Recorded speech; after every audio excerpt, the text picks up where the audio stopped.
નમસ્કાર મિત્રો, લાસ્ટ લેક્ચરમાં આપણે જોયું હતું કે ભાઈ સમાંતર પ્લેટ કેપેસિટર વડે કેપેસિટન્સ કેટલું મળે તો C is equal to epsilon 0 A by d એ આપણે જોયું હતું. ગોળાકાર પ્લેટ વડે અથવા તો ગોલક વડે ત્યારે કેટલું કેપેસિટન્સ મળે તો કે 4 પાઈ એપ્સાઇલન 0 ઇન્ટુ R. આજે આપણે જોવાનું છે કે ભાઈ એની અંદર જે શૂન્યાવકાશમાં બંને કેપેસિટન્સ હતું ત્યારે કેપેસિટરનું કેટલું મળતું હતું C is equal to epsilon 0 A by D. પણ આજે આપણે જોવાનું છે કે શૂન્યાવકાશ ન હોય અને કોઈ એક ડાયઇલેક્ટ્રિકલ માધ્યમ જો રાખવામાં આવે તો કેવી રીતે એનો રેશિયો મળે અને કેવી રીતે એ આગળ આપણે જોશું. તો ફર્સ્ટ આકૃતિ જે બતાવેલી છે, બે પ્લેટ વચ્ચે અત્યારે શું છે, શૂન્યાવકાશ છે કે જ્યારે શૂન્યાવકાશ હોય ત્યારે વિદ્યુત ક્ષેત્ર કેટલું હશે, V0 is equal to sigma by epsilon 0. Voltage કેટલો હશે, V0 is equal to E0 into D. અને કેપેસિટન્સ કેટલું હશે તો કે C0 is equal to epsilon 0 A by D. હવે એ જે શૂન્યાવકાશ છે એની વચ્ચે બીજી આકૃતિ તમે જુઓ કે બંને પ્લેટ વચ્ચે હવે શું રાખેલું છે, ડાયઇલેક્ટ્રિકલ માધ્યમ. જે વચ્ચે ક્રોસ જેવું જે દેખાય છે તમને, ડાયઇલેક્ટ્રિકલ માધ્યમ રાખેલું છે. હવે જો ડાયઇલેક્ટ્રિકલ માધ્યમ રાખીએ તો આપણે ખબર છે કે શું થશે, એનું ધ્રુવીભવન થશે, પોલરાઇઝેશન થશે. તો શરૂઆતમાં વિદ્યુત ક્ષેત્ર E0 હતું, પછી એનું શું થાય, પોલરાઇઝેશન થાય. તો એ શું કરે, એને કમ્પેન્સેટ કરે. તો ટોટલ વિદ્યુત ક્ષેત્ર કેટલું તો કે શરૂઆતનું જે વિદ્યુત ક્ષેત્ર E0 હતું એમાંથી શું થશે, પોલરાઇઝેશન EP આપણે બતાવેલું છે. પોલરાઇઝેશન વિદ્યુત ક્ષેત્ર જે થાય છે ત્યારનું વિદ્યુત ક્ષેત્ર છે. તો શું થશે એ તો કે એને કમ્પેન્સેટ કરશે એટલે કે બાદ કરશે. તો E is equal to E0 minus EP. તો E ઇઝ ઇક્વલ ટુ શું લખાય, E0 આપણે ખબર છે સિગ્મા બાય એપ્સાઇલન 0. એવી જ રીતે EP બરાબર શું લખી શકાય, સિગ્મા P બાય એપ્સાઇલન 0. લસા લેશો તો E ઇઝ ઇક્વલ ટુ આપણે શું મળશે અહીંયા આગળ, sigma minus sigma P by epsilon 0, જેને આપણે સમીકરણ 1 કહીએ. તો આ ક્યારે મળ્યું તો કે જ્યારે બંને પ્લેટ વચ્ચે ડાયઇલેક્ટ્રિકલ માધ્યમ હતું ત્યારે ટોટલ વિદ્યુત ક્ષેત્ર કેટલું મળે તો કે sigma minus sigma P by epsilon 0 આટલું મળે આપણને. ત્યાર પછી જો વોલ્ટેજ આપણે ફાઇન્ડ કરવું તો એનું સૂત્ર આપણને ખબર છે, V is equal two E into D. હવે E ઇન્ટુ ડી લખશું. જ્યારે શૂન્યાવકાશ હતો ત્યારે શું લખતા હતા, E0 ઇન્ટુ ડી. અહીંયા આગળ હવે શું લખશું, V ઇઝ ઇક્વલ ટુ બરાબર E ઇન્ટુ ડી. E આપણે ફાઇન્ડ કર્યું, વિદ્યુત ક્ષેત્ર આપણે ફાઇન્ડ કર્યું. V ઇઝ ઇક્વલ ટુ શું લખી શકાય, sigma minus sigma P by epsilon 0 into D. ચલો હજી એક આપણે રિલેશન યાદ રાખવાનું છે કે સિગ્મા માઇનસ સિગ્મા P બરાબર એને શું કહી શકાય તો કે K એટલે શું છે, અહીંયા આગળ અચળાંક, ડાયઇલેક્ટ્રિક રેખીય અચળાંક આપણે એને કહી શકીએ. તો એના ઉપરથી આપણે લખવું હોય તો કેવી રીતે લખી શકીએ, અને એ ક્યાંથી આવ્યું તો કે જો E0 અને E નો આપણે ગુણોત્તર કરો તો એમાં એપ્સાઇલોન 0 અને એપ્સાઇલોન 0 બંને ઉડી જશે. E0 બાય E કરજો, એના બરાબર આપણે શું લખી શકાય, K લખી શકાય કે ન લખી શકાય. ફર્સ્ટ ચેપ્ટરમાં આપણે આવીએ છીએ કે E0 બાય E ત્યારે આપણે શું લખી શકીએ, K લખી શકીએ. તો અહીંયા આગળ પણ શું લખી શકીએ, E0 બાય E તમે કરો તો એપ્સાઇલન 0 ઉડી જશે, વધશે શું, sigma upon sigma minus sigma P. તો એના ઉપરથી આપણે જ્યાં અહીંયા શું જોઈએ છે, વોલ્ટેજમાં સિગ્મા માઇનસ સિગ્મા P જોઈએ છીએ.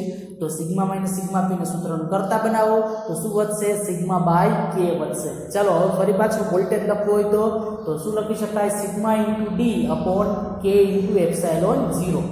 તો હવે વોલ્ટેજની અંદર સિગ્મા બરાબર શું લખી શકાય, Q બાય A. તો સિગ્મા બરાબર આપણે Q બાય A પુટ કરીએ તો વોલ્ટેજ હવે મળશે Q into D upon epsilon 0 into K into A. પણ આપણે વોલ્ટેજ જોતો નથી, આપણે શું જોઈએ છે, કેપેસિટન્સ જોઈએ છે. તો કેપેસિટન્સનું સૂત્ર લખો તો C ઇઝ ઇક્વલ ટુ શું લખી શકાય, Q બાય V. ચલો વોલ્ટેજની વેલ્યુ પુટ કરો જે આપણે મળી છે, QD by epsilon 0 K into A. તો એ પુટ કરો તો Q અને Q કેન્સલ થઈ જશે, શું વધશે, C is equal to epsilon 0 A by D into Q. તો એપ્સાઇલન 0 A બાય D બરાબર શું લખી શકાય તો કે C0 જે શૂન્યાવકાશમાં એ કેપેસિટન્સ હતું ત્યારે, તો C ઇઝ ઇક્વલ ટુ શું લખાય, C0 ઇન્ટુ K. તો એનો રેશિયો લખવો હોય તો C by C0 is equal to શું લખી શકાય, K લખી શકાય. રેશિયો ગુણોત્તર છે તો એના ઉપરથી ઘણા બધા ગુણોત્તર આપણે લખી શકીએ. K ઇઝ ઇક્વલ ટુ શું લખી શકાય, અહીંયા આગળ મળ્યું એમ C બાય C0.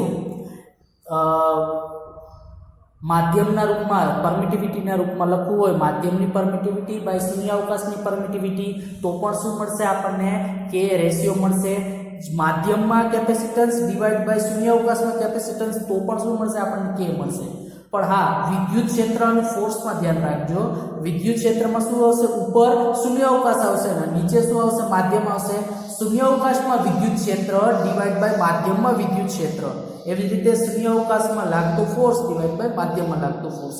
તો એના ઉપરથી આ રેશિયો આપણે આવી રીતે ફાઇન્ડ કરી શકીએ.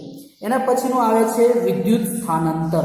ઘણીવાર ડાઇલેક્ટ્રિકલની વ્યાખ્યા પૂછાય, ડાઇલેક્ટ્રિકલ અચળાંક k ની વ્યાખ્યા પૂછાય તો શું લખી શકાય આપણે કે માધ્યમની પરમિટિવિટી અને શૂન્યાવકાશની પરમિટિવિટીના ગુણોત્તરને ડાઇલેક્ટ્રિકલ અચળાંક કહે. પરમિટિવિટીના રૂપમાં લખવું હોય તો પણ લખી શકાય, કેપેસિટન્સના રૂપમાં લખવું હોય તો પણ લખી શકાય. માધ્યમમાં કેપેસિટરનો કેપેસિટન્સ ડિવાઇડ બાય તો કે શૂન્યાવકાશમાં કેપેસિટન્સ, બંનેના ગુણોત્તરને પણ શું કહી શકાય? ડાઇલેક્ટ્રિકલ અચળાંક પણ કહી શકાય. વિદ્યુત ક્ષેત્રની તીવ્રતાના રૂપમાં લખવું હોય તો પણ લખી શકાય કે શૂન્યાવકાશમાં વિદ્યુત ક્ષેત્રની તીવ્રતા અને ડાઇલેક્ટ્રિકલ માધ્યમમાં વિદ્યુત ક્ષેત્રની તીવ્રતાના ગુણોત્તરને પણ શું કહી શકાય? ડાઇલેક્ટ્રિકલ અચળાંક. ગમે તે રીતે તમે લખી શકો. ઓકે. એના પછી જુઓ વિદ્યુત સ્થાનાંતર. વિદ્યુત સ્થાનાંતર આપણે પોલેરાઇઝેશનની અગાઉ આપણે એક વ્યાખ્યા જોઈ હતી કે એકમ કદ દીઠ મળતી ડાયપોલ મોમેન્ટને આપણે શું કહી શકીએ? તો કે પોલેરાઇઝેશન. શું કહી શકીએ? પોલેરાઇઝેશન. ડાયપોલ મોમેન્ટનું સૂત્ર આપણે ભણી ગયા ફર્સ્ટ ચેપ્ટરમાં. P = 2a × q. Okay. 2a એટલે શું છે? ત્યાં આગળ અંતર બતાવે છે, બે વીજભાર વચ્ચેનું અંતર. અહીંયા વીજભાર નથી, અહીંયા શું છે? પ્લેટ છે. તો બે પ્લેટ વચ્ચેનું અંતર q, 2a ની જગ્યાએ શું લખશું આપણે? d લખશું. અને વીજભાર આપણે શું લખ્યું છે? q. તો p ડાયપોલ મોમેન્ટ બરાબર શું લખી શકાય? q × d. અને નીચે શું છે? કદ છે. કદ બરાબર આપણે શું લખી શકાય? a × d. ચલો d અને d કેન્સલ અને q બરાબર આપણે શું લખી શકીએ? Sigma × a. તો a અને a પણ કેન્સલ અને d અને d પણ કેન્સલ. તો પોલરાઇઝેશન બરાબર શું મળ્યું? તો કે સિગ્મા p બરાબર આપણને મળે છે. સમીકરણ 1 આપણને ખબર છે ક્યાં છે? અહીંયા આગળ ચલો E = σ-σp/ε0 છે. તો એની અંદર આપણને સિગ્મા p ની વેલ્યુ આપણને શું મળી? પોલેરાઇઝેશન જેટલી મળી. તો ત્યાં આગળ આપણે શું મૂકશું? પોલેરાઇઝેશન p સદિશ સ્વરૂપે આપણે લખીએ તો E બરાબર શું લખી શકાય? σ-p/ε0. ε0 ને ગુણાકારમાં જવા દઈએ તો ε0 E = σ-p લખી શકાય. ચલો અહીંયા આગળ સિગ્માને આપણે અલગ પાડીએ તો p બરાબર ને આ બાજુ આવે તો સિગ્મા બરાબર શું લખી શકાય? ε0 E + p, જેને આપણે શું કહી શકીએ? વિદ્યુત સ્થાનાંતર d કહી શકીએ. તો એ ઇક્વેશન ફરી પાછું લખેલું છે. તો d = સદિશ સ્વરૂપે લખવું હોય તો d = શું લખી શકાય? ε0 E + p. ચલો સમીકરણ 3 અને 4 જો બંનેને કમ્પેર કરીએ તો બંનેની જમણી બાજુ કેવી છે? સરખી છે. તો ડાબી બાજુ d બરાબર આપણે શું લખી શકીએ? સિગ્મા. તો હવે આપણે જો d/e નો ગુણોત્તર આપણે લેવો હોય, d/e નો ગુણોત્તર એટલે વિદ્યુત સ્થાનાંતર અને વિદ્યુત ક્ષેત્રનો જો ગુણોત્તર લેવો હોય તો વિદ્યુત સ્થાનાંતર d/e બરાબર શું લખી શકાય? d બરાબર હમણાં સમીકરણ 3 અને 4 ઉપરથી આપણે ફાઇન્ડ કર્યું. શું લખાય? સિગ્મા. સિગ્મા મૂકો. E બરાબર આપણે સમીકરણ 1 ખબર છે. તો સમીકરણ 1 બરાબર શું લખાય? σ-σp/ε0. છેદનો છેદ ક્યાં જાય? ε0 ઉપર જાય તો σ-σp જે રાઉન્ડ કરેલું છે એ રાઉન્ડ બરાબર સમીકરણ 2 ઉપરથી શું લખી શકાય? સમીકરણ 2 જુઓ. σ-σp બરાબર શું લખી શકાય? ગુણોત્તર છે k. તો શું લખી શકાય? d/e બરાબર શું લખી શકાય? ε0 × k. તો ત્યાં આગળ d બરાબર આપણે સમીકરણ 5 કંઈક મળે છે. d બરાબર શું લખી શકાય? તો કે ε0 k × e એવું આપણે લખી શકીએ સદિશ સ્વરૂપે. હવે સમીકરણ 4 અને 5 જુઓ. સમીકરણ 4 એટલે કે d = ε0 E + p અને સમીકરણ 5 કે d બરાબર શું લખી શકાય? ε0 k × e. તો બેની ડાબી બાજુ શું છે? વિદ્યુત સ્થાનાંતર d છે. તો સમીકરણ 4 અને 5 ને આપણે શું કરીએ? કમ્પેર કરીએ તો ε0 k × e બરાબર શું લખી શકાય? ε0 E + પોલરાઇઝેશન p. ચાલો પોલરાઇઝેશનના સૂત્રને કરતા બનાવો તો ε0 E આ બાજુ આવે તો શું લખી શકાય? ε0 ચલો એમાંથી કોમન કાઢો તો k - 1 વધે અને e પણ કોમન નીકળી જાય. તો જે આપણે જોયું હતું ફર્સ્ટ કે ભાઈ પોલરાઇઝેશન છે વિદ્યુત ક્ષેત્રના સમપ્રમાણમાં હોય તો અહીંયા આગળ આવે છે કે પોલરાઇઝેશન ε0 શું છે? કોન્સ્ટન્ટ. k કેવું? કોન્સ્ટન્ટ. 1 પણ કેવું? કોન્સ્ટન્ટ. આખી વસ્તુ કેવી છે? કોન્સ્ટન્ટ. જેને કહેવાય એની સસેપ્ટિબિલિટી. તો સસેપ્ટિબિલિટી chi E બરાબર આપણે શું લખી શકીએ? ε0 k - 1. અને કાઈ ઈને પણ જો હજી દૂર કરીએ તો P પ્રોપોર્શનલ ટુ શું આવી જશે E. એનો મતલબ શું થયો કે પોલેરાઇઝેશન છે એ વિદ્યુત ક્ષેત્રને સમપ્રમાણમાં હોય છે. જેમ જેમ વિદ્યુત ક્ષેત્ર વધે એમ એમ એનું પોલેરાઇઝેશન થાય છે.